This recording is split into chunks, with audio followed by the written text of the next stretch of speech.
Hey guys, about to head into day 3 right now. Like my son's glasses, they're probably like $5 glasses from like Target. Aren't those cute?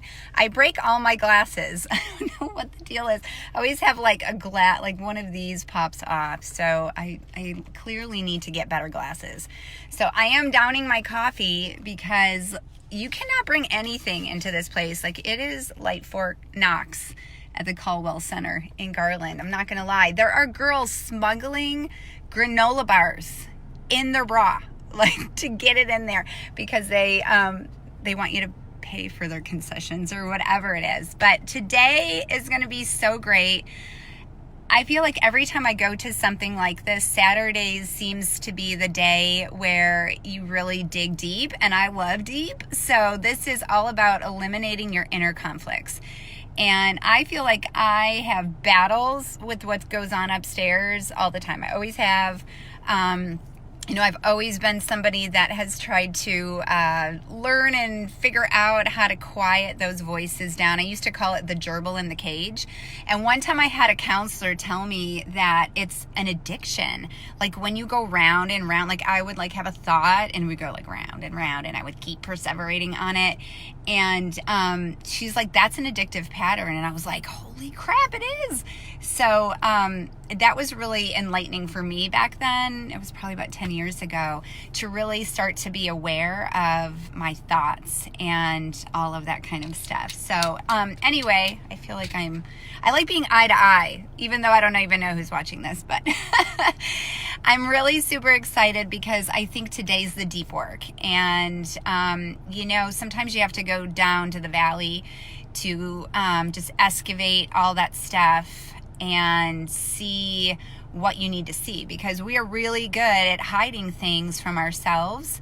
We think we're hiding things from other people, but most of the time it starts with us. And when we can be aware of the thoughts that are in our heads, the things that we're hiding from ourselves, that's when really we start to heal, because then we can see it, we can put light on it, and then we can start to own those things. And some of them are really nasty and ugly. I mean, I know you guys know this, we really hide some deep, dark shit. And, then our shame tells us like, nobody's gonna love you if you bring this out. And I think all too often when we choose to be vulnerable and real and authentic, that's when we have the greatest connection with people, because I think in our humanity, that's where we are so united. All of us knows what it feels like to not feel good enough, to not be enough, to think like you're nothing, to think you're not capable, all of that kind of stuff. So I'm really excited to be here. It's been a great couple days.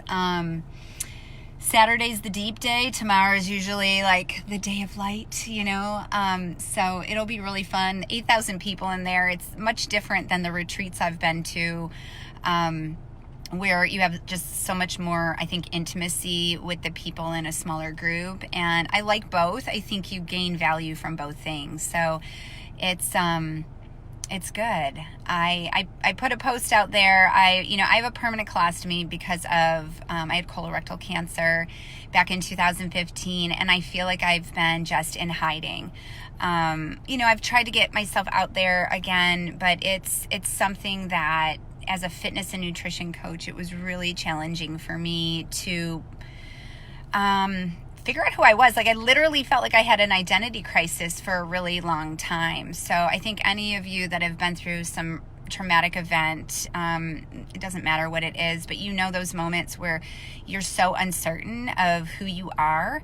And I felt like that for a long time. And just as I thought I was mountaintop, like this is the last chemo treatment, I'm ready to recover, my husband got sick, and so it was just like I was shattered again. And so picking up those pieces has been really challenging. And I used to see people who would have cancer, and they would just be like overcoming, and they'd be working out, and they'd be doing, and I was like, that's going to be me. And I was in so much pain. It was really hard for me to do. And then as I came out of that, I struggled. I struggled for the first time for 2 years. I could not lose weight, and I did not understand I was like, what? Like I was always super athletic and fit. And I struggled with that because I think my body had just undergone so much. My LDL was high, my A1C was high, and I'm like eating like vegetables and, juicing and all this stuff. And I think my body just had to heal, and I had to honor that for that time. And I had to do some different things than I had ever coached myself to do, different things that I used to tell people to do. And not that what I said before that was wrong. It's just I had to make a change because my body was different. And the same thing with working out. I spent last year, literally, I was going to like a fascia specialist. I went to muscle activation therapy. I worked with a reflexologist. I couldn't even walk some days because my foot had all these issues, and it was originating from my hip because I had pelvic radiation and I had a lot of scar tissue. And so literally my workout days, I was a fiend. I was like, working out is my life. And it's been really tough for me to kind of grieve some of that in myself and then figure out what I can do. So one of the commitments I really want to make with myself is just starting to weight lift again. I've been doing a lot of core stuff. I've been walking, but I'm ready to start lifting weights, and I need to be smart about it, because here's the thing. I think when you have been somebody athletic most of your life, like literally my whole life, it is so challenging to realize where you're at and to accept that and realize that it's just going to be a slow uphill battle. And I love that. Like I really love the journey. I embrace the journey. My family makes fun of me because I'm like, #enjoy the journey. But I do. I enjoy the journey of like having my kids and then being like, now I got to build my body up again, or you're sick and it's like, let's do this again or whatever. But this has been a bitch, and it's been a beating for me to live again. I'm telling you, like, this has been the hardest thing for me, but I feel like I can relate more to my clients who struggle with weight loss, with recovery, all of that. I really have been able, this is the gift that cancer has given me, is the ability to connect with my clients, because I really probably before that was just like, get out of your way. Like, I don't know, just go work out. Like, eat a green salad. Like, what's the problem? I felt like I probably was judgy about it, where now I get and I understand the struggle with that kind of stuff. Hey, Frito. Hi. This is an amazing event.